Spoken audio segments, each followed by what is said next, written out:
Thanks for hanging out with us on a Tuesday night. Thank God it's Tuesday. On behalf of First Amendment Sports, I'm Ken Marangolo, joined, as always, on a Tuesday night by two of my very best friends. Starting at your top left, he's Tim Strachan. What's going on, boys? I know this is a crazy time we're living in right now, but there isn't another way I'd want to spend my Tuesday night than with you, the guys on the board, and those that are listening in, man. I know we all agree with you, T, as we always, often, most of the time do. He's Kevin Ricka. We've been in total agreement in recent months. It's starting to get a little creepy, to be honest. But to keep things creepy, I'm going to do what my kids have been doing around here, Ken. You said two of your very best friends. Pick one. Oh, well, I only got my good buddy here. He's wearing a mask, Well, so well said. Well said. Very politically correct. well, he's standing right there. I gotta keep it. So it's the official Redskins podcast of Hogs Haven. We thank all of our friends at Hogs Haven for joining us tonight as well. Even though there's really nothing in Redskins world to talk about, we can talk about a little bit of football if we want. We could, in fact, we'll open the Redskins side of it up to people on the board. If there's a Redskins topic you want to bang around, let us know. We'll be happy to bring that up. Just can't really get things started or have a Tuesday night, time like this without really just addressing the seriousness of the day. We just did it, and a lot of you guys joined us, and we appreciate you guys hanging out with us on a WCAC show. The commissioner of the league, Steve Colantoni, a high school sports commissioner who is dealing with some heavy stuff on the health side. We're all dealing with some heavy stuff, just in general in our society, and we had a chance to put some words behind that and make sure things don't go unsaid. T, I'm gonna give you a shot here because Kevin and I both had a chance to do it, and it's not easy, but it's not it's really for lack of a better way of saying it, it's not cool to let some of these things go unsaid.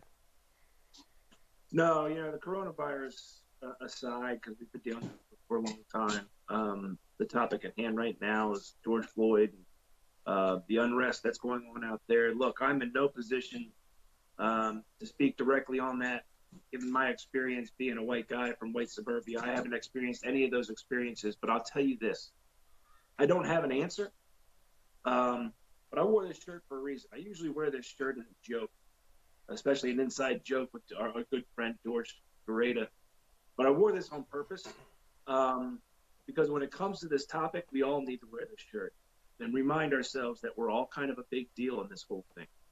I'm not perfect, and um, but I'll tell you this: I'm willing and eager and want to open my ears and open my heart and do whatever I need to do to help make all of this better. And we all need to do that. We all need to take that responsibility. I don't know how to do it. I don't know. I don't have it.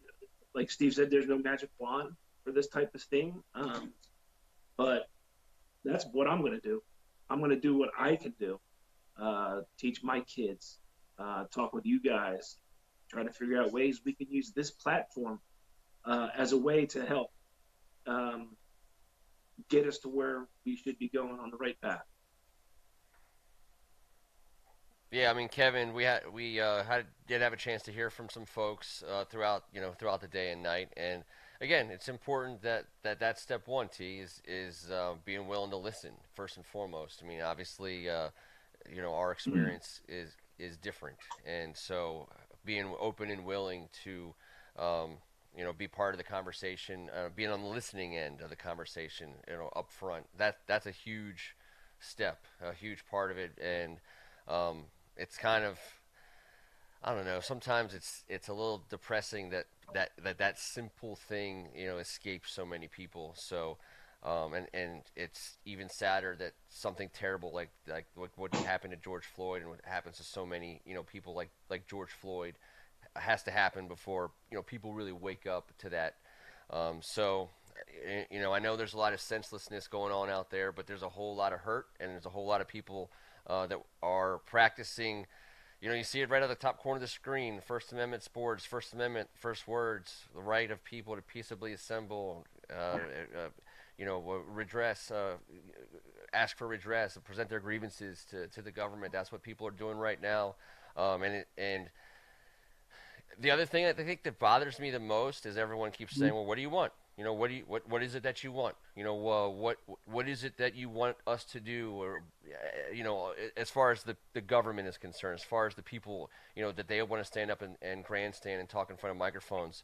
So I think that they need to be willing to listen, and then they need to be ready to act. And there's things they can do, and there's things they need to do, and it has to be a two-way street. And I think the people that are doing it the right way tonight and at each of the last 7 nights, by being out there and bringing their grievances to the steps of state capitals and mayors' offices and governors' mansions, throughout the country, is important. And it's only step one. And so, T, I think you're right. You got to be willing to be a part of the process on the front side, with an open mind, and an open heart. Well, what makes it also, and I know Kevin's going to jump in here in a second. I just want to say real quick, though, because you brought it up. I do want to make it clear that I think what happens before dusk is great. I've seen a lot of great examples of peaceful protests, cops and protesters coming together, speaking to each other and doing some of the right things. Once it starts to get dark, I think there's a lot more going on that is beyond this. I don't think it's all about what takes place during the day. I think there are people out there who are opportunists doing some bad stuff, and that's got to be addressed too. But I was speaking strictly to the racism and the attitudes and what has brought us to this point. And I want to be a part of that solution, and I'm hoping that we can use this platform. We can use the WCAC in particular, given the values that we believe in that institution and institutions that make up the WCAC, to try and bring that community together in a way that I think we can, and in a way that can make a difference. I really do. Yeah, guys, I'm very eager for us at First Amendment Sports to get started. We're on the same page, and like he said, we have a platform, and we love this community immensely. And we're on the same page to get something done here. As long as we listen, pay attention, support, and then make our way towards doing the right thing.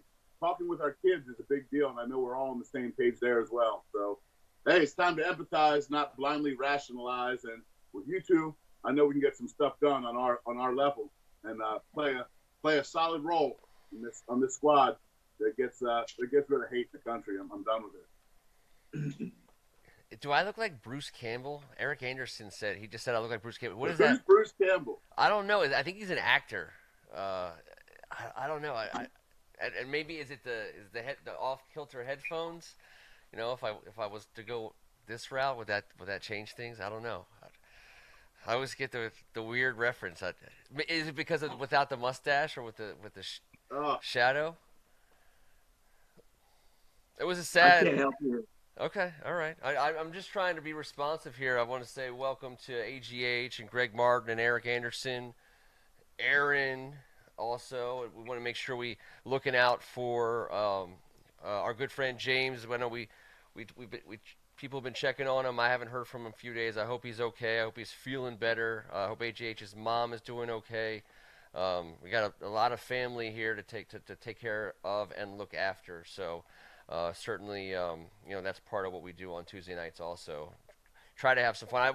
I was gonna maybe pose this thought as a jumping off point, or maybe even as a meeting point on the issue. It's weird whenever, at least in my lifetime, I'm probably you guys too, we have the same lifetimes. When something serious like this has happened, and there have been moments of like this, in the last 25, 30 years, there were sports. And you had, I'm not saying we need sports for that stuff to be good or bad, Um, but it was always like this place, sports was always this place where people that we looked up to for a variety of reasons stepped up and said things and did things and led by example. And it's not that those guys are shrinking violets at this point in time. We still have a chance to hear from them, but it's weird. It's even more weird with the lack of sports because for like the first time in a long time, I haven't been looking for sports as an escape. Like I've been really trying to live in this moment, and like you guys have been saying, try and understand it, and try to be a part of it. And sports can be a distraction from that effort at times, and maybe it has made it easy for people at times in the past when serious matters have been put in front of us, and it's been easy to move it to the back page because you had playoffs or a scoring title or an amazing game the night before that's dominating the headlines and conversation. I think it's interesting to say the least that with all the other stuff going on that has forced sports off the planet really at this point in time, that really for the first time we are left with nothing else but to confront this issue. And I'm talking about the George Floyd issue, not the coronavirus issue. And I think that's in some way a blessing that we, or and a gift of some kind, that we have that opportunity. And I hope we take advantage of it. I know folks that are on the screen right now, won't waste that opportunity. I know that the people that are joining us on the board won't waste that opportunity. And it's hard to say because we're a sports show at heart. We started as a sports show. We're always a sports show. And with no sports, we still get together on Tuesday nights and have a great time. And I just had that thought, you guys, that, here we find ourselves in this real crazy, serious crisis. And for the first time ever, when we've had something this serious take place, there's no sports to allow people to move past it. Yeah, I agree, Ken, and not glossing over it, but these distractions that we give ourselves on Tuesday nights that we always talk about gets us away from, well, I guess we call the madness, the craziness of everything going on. Man, I love the fact that your mustache now distracts me from the craziness in this world, or lack thereof. Anything like that. The fact that we're here amongst a little mini family of the guys on the board and the three of us in the basement, and even old Benjamin. This is our distraction. This is what we get away from the craziness. I do have a tent in the backyard now, just in case for non-Tuesday nights. But apparently it's gonna be 95 tomorrow, so that's gonna be out the window.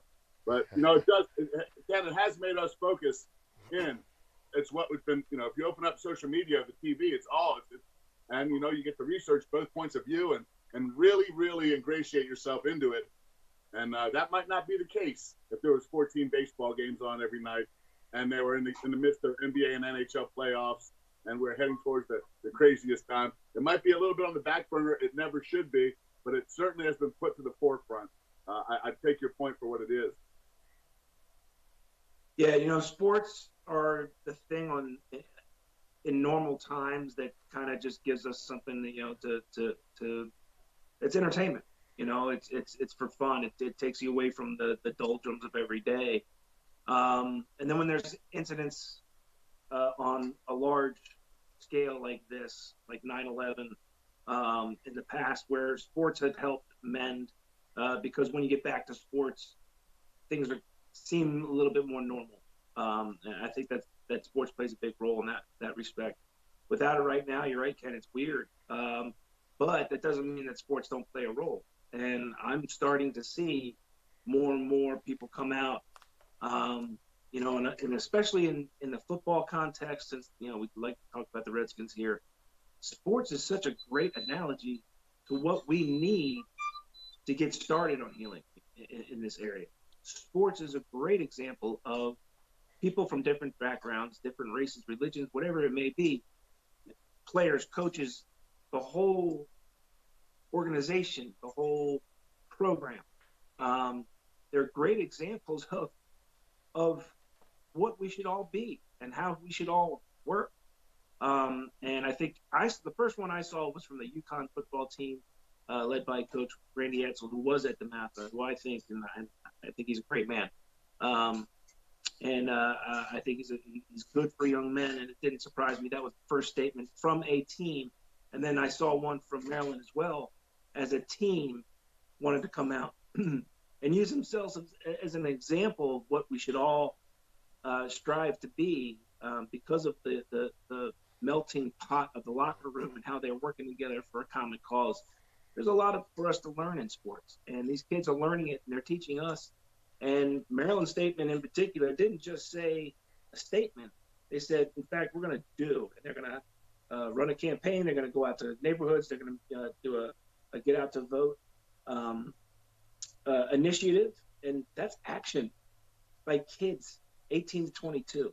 It's been a great example, I think, of what is needed and how sports still is a big deal in this whole thing.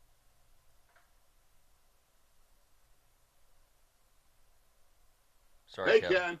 I thought you had. Sorry, Kevin. I thought I saw a little hand wave in there. No. I'm just trying to cool off.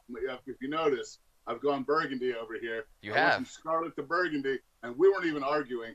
Not much AC gets to the attic. Your sweaty basement to my sweaty attic. I'm just trying to keep it real. I thought I wasn't allowed to say that anymore. I You're not. miss it. That's why I said it. Okay, fair enough. I love it. I appreciate that. That's you are the change, and that's really the message of the night. In many ways. I am the Pink Panther right now, and I got to lose these pants. I got to do something. I just played Luke the old pants. We have a whole pants segment from 2015, which will live in infamy. Pants are a big character, a main character, part of the setting, and also part of the story. We will never forget. I appreciate Greg Martin chiming in, and I think he said boxing is going to start back up. I'm not a boxing guy. I never really been a boxing guy other than back when we were kids, when it was like you guys talked about the Sugar Ray Leonard days. Really, Mike Tyson. I feel like I've been watching. Yeah. I feel like I've watched every Mike Tyson fight that is available to watch in the last 3 weeks. At some point, I've seen. They don't take long. They don't take long, and the ones that when you see Really binge watching. what's that? That's not really binge watching. It's not. It's not. And then what the craziest thing is when you see like those old school standard definition graphics on the screen, and he's like 18 years old, and he's given up 5, 6, 7 inches of length, and not much weight because he was a heavy guy, and to see him just lay down some of these guys as he made his way. I mean, at what point? Because you had guys with belts getting into the ring with Mike Tyson, who had no belt, but he had his record was just always so lopsided. It was always like 23-0 with 21 knockouts, and I'm like, how does this guy even? I mean, and then he just lays down some guy with a belt like in 2 minutes and 3 seconds. How did those other guys not get knocked out? Was the question. Yeah. I don't know. Hey, there was a heyday of boxing. Boxing's not what it was. Yep. 25 years ago, and it went in 25 years ago. What it was 25 years before that. Boxing's really lost its way. I think UCF has done a great job of bringing those contact sports, back into the limelight a little bit. I think boxing's trying to keep up, doing a pretty good job of that. But you don't have that heavyweight division anymore. But the UCF, I think, is doing, it's probably going to become more and more popular, way more popular than boxing, if it isn't already. I can't do it. I'd rather watch you two fight social distancing from miles away, like this. Yeah, I can't ever turn on UCF No. ever once in my lifetime. I'm not a fan. I don't know. It doesn't speak to me. I don't know why. I know Greg's point is that you don't need to know anything about any of the fighters to see a great fight. I think that might be true. You might tune in randomly to see an amazing fight between two guys, but that's I don't know. Well, I think that's actually my point. We know more about UCF fighters these days than we ever did we're starting to learn more about boxers than we have in the past 25 years. I think that they're both emerging, as sports that can come back a little bit. I don't know if they'll ever be as good as they once were, or if boxing was as good as it once was, but it's What coming back. sport comes back first? Forget boxing. Of the major four, what sport comes back first? Kevin, to you first. Oh boy. I know. They're all Well, threatening to come back at some point. I'll I'm throw it gonna out to I'm the gonna board. go. I'm gonna go with the NHL. Ken. Okay. I like their game plan. Similar to the NFL. NFL's not due to start till September. I think the NHL finds a way to get it done. I love their playoff scenario. 24 teams, top four on each side are in. The other 6 teams fight it out for the other seeds, while the round robin happens between 1 through 4 to determine that seed. Sounds super exciting to me. The Caps won their 5th straight title. Ovechkin won his 9th Rocket Richard Trophy. I'm going NHL, baby. NHL comes back first. T? NHL wasn't even on my radar. I actually think it's going to be NFL. I think NBA could edge them out. It's going to be close. But I think we're watching professional sports this fall, without a doubt. I'm going to go with the NFL, though. I think they're going to be the first ones to kind of really get it all together. I think it's between the NBA and the NHL, and I'm gonna go NBA. I think what they're doing, what they got going on with the Disney thing is probably gonna be the plan that works. And it's it's the smallest group, right? I mean, it's 10 That's guys. what the NHL's doing too, right? Yeah, they are. I mean, we're gonna freeze that coronavirus up on the ice. I think the NHL.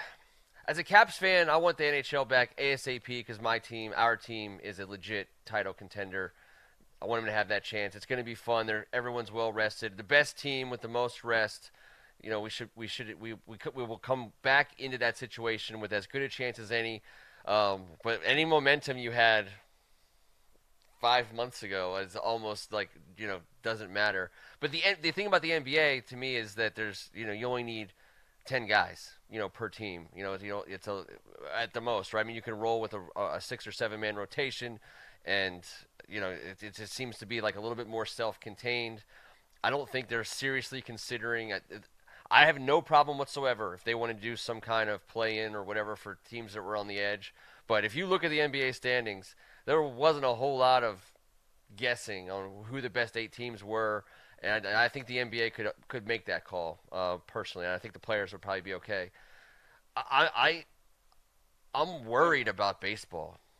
I'm worried. I think baseball is screwed. I think they've taken this completely away from being a health matter, and now it's like a financial thing.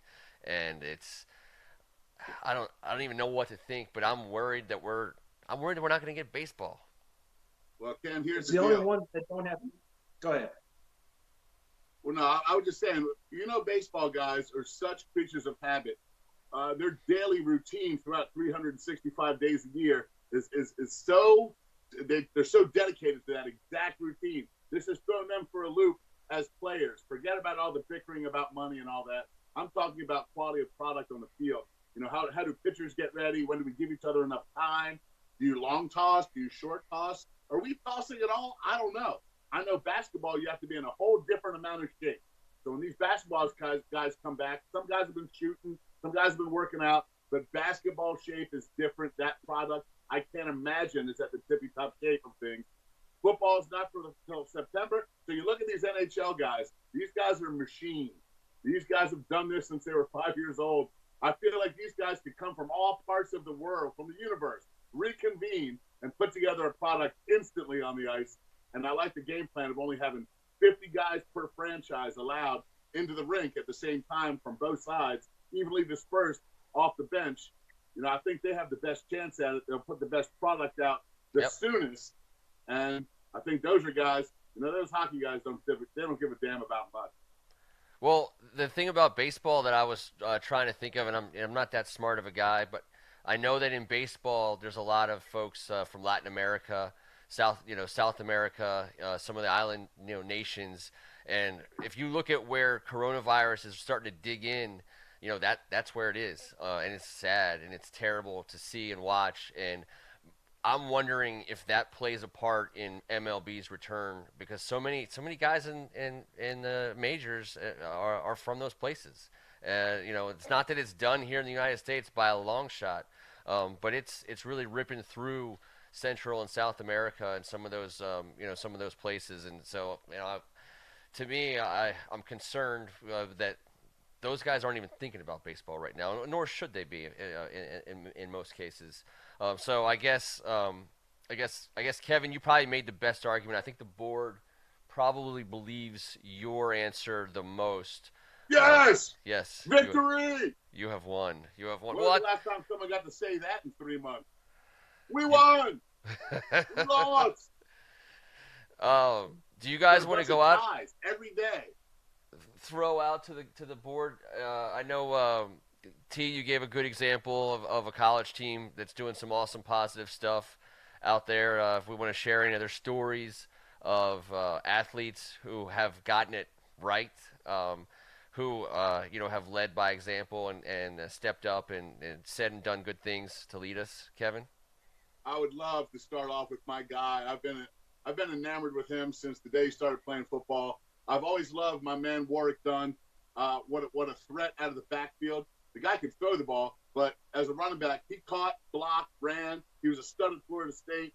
Heck of a time at Tampa Bay and finished up strong in Atlanta. 3-time NFL Pro Bowler, guys. His mother was a single mother. She was a police officer in Baton Rouge. She was murdered when Warwick Dunn was 18 years old, the oldest of 6. In her honor, after his 11-year NFL career, very distinguished NFL career, he teams up with Habitat for Humanity, starts a charity called Homes for the Holidays.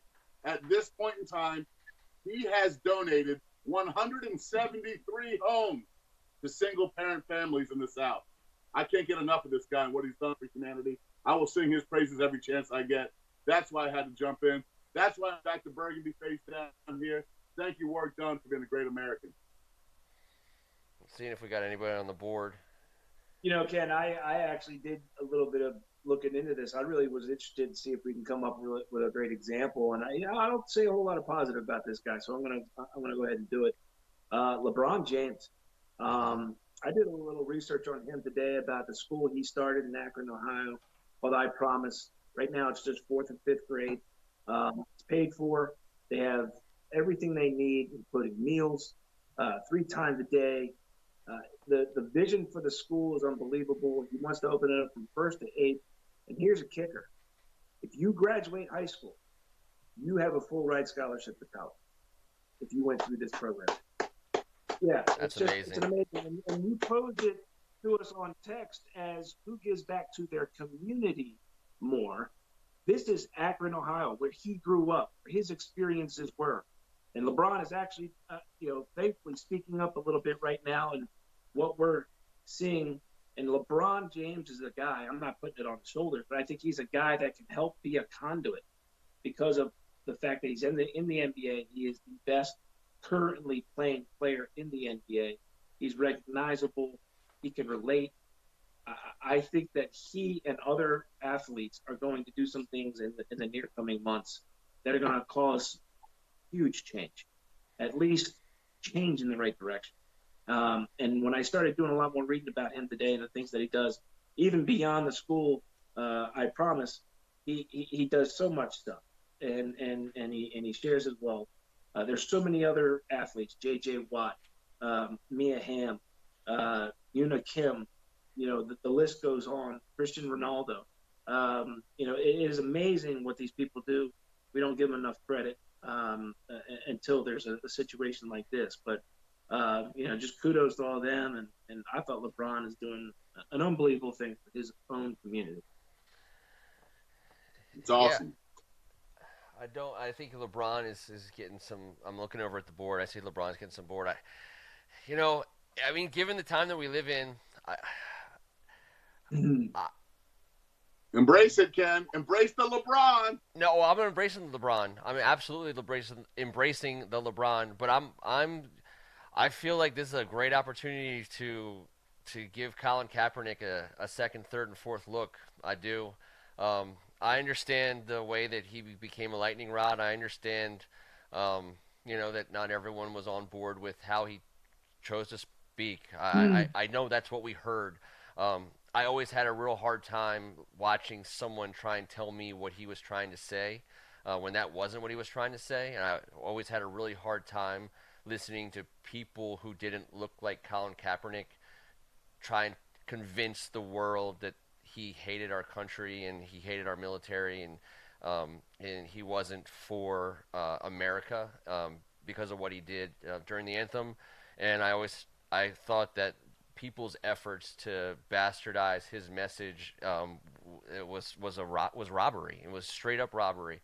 And I think that if you go back and read the things that he said, and watch the interviews that he gave after those games, after that first preseason game and thereafter, and then you listen to what some of the other athletes said who joined him, and then you compare that with what you heard from, what you heard from like elected leaders, calling these guys sons of bitches and stealing from them, their right to have a point. So.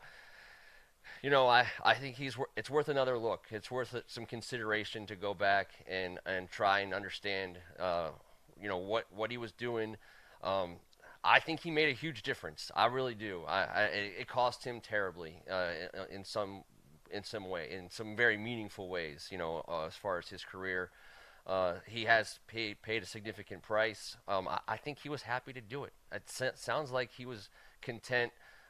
Doing what he did and taking the consequences that came from that, and so I do encourage people. I just encourage you to listen to what he said.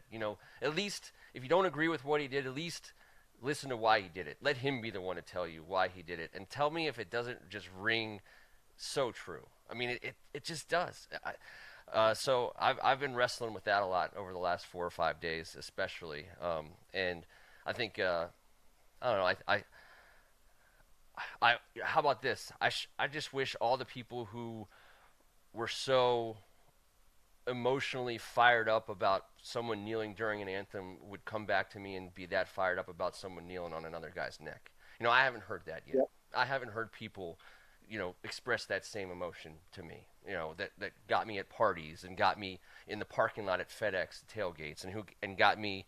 When we were calling games in high school and tried to explain to me why our country was falling apart because these athletes were kneeling during the anthem. I haven't heard from them the same way that I did then, that I would like to hear from them now. So it's upsetting. I'm upset about it. And, I feel like,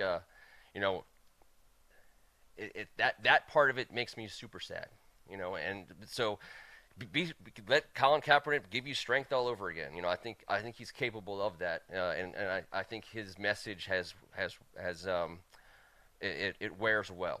In 2020, it wears well. In the basement on Tuesday night, I think. Yeah, let's open our minds and listen a little bit. Maybe it wasn't as negative as it was made to be. I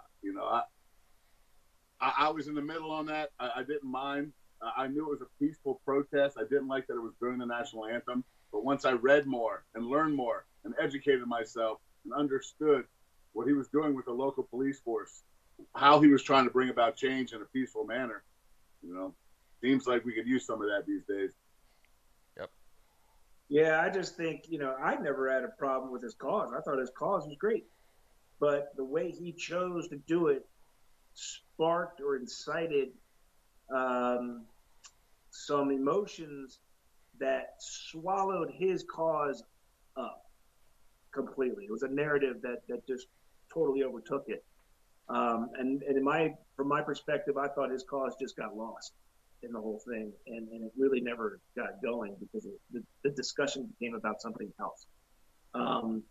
So I thought that was unfortunate for that, right? Yeah, man. I mean, if we're gonna walk the talk that we're talking about right now, you do have to go back and listen. You do have to say, what did he really say? what did he say and what are we going through now? We have to do that because, again, we all got to be a big deal in this thing. Every single one of us. I really do believe that we have to do that. I'm with you, T-Bird. We are. I love the way you said that. I do. I couldn't agree more with both you guys. That's why I stick and hang around with you, dude. You guys are all right, man. I don't want any trouble, Kev. You know how I feel about that. You know, with this guy, I roll with this guy here to my right. I think being a big deal is a good way to start the show, a good way to end the show. We will pick up where we left off in exactly 1 week from tonight, right here in the First Amendment Sports Basement Podcast Studio. I want to say thank you to Tim Strachan. I want to say thank you to you guys. I want to say thank you to Justin and Gretchen Malloy who are checking in tonight with their kids. Appreciate you guys, all of our buddies that are out there, the board. We don't have to fight to get this thing right. All right. We'll take care of this unrest and stuff that's going on when things start to settle down, this coronavirus moves out. Let's all just get on a better path of doing what we can. And I'm looking forward to doing that with you guys. I want to say thank you to Kevin Ricka. I'm looking forward to doing the same. And until next Tuesday, let's be kind to each other. Can't do this without Luke and Vic. Every week, we thank you guys so much. You guys make us look great, and we appreciate everything you guys do. Once again, I want to say thanks to Steve Calantoni for joining us earlier tonight on the WCAC show. Check it out. Until next Tuesday night, I'm Ken Marangolo, and this was Thank God It's Tuesday. See you guys next week. Appreciate it.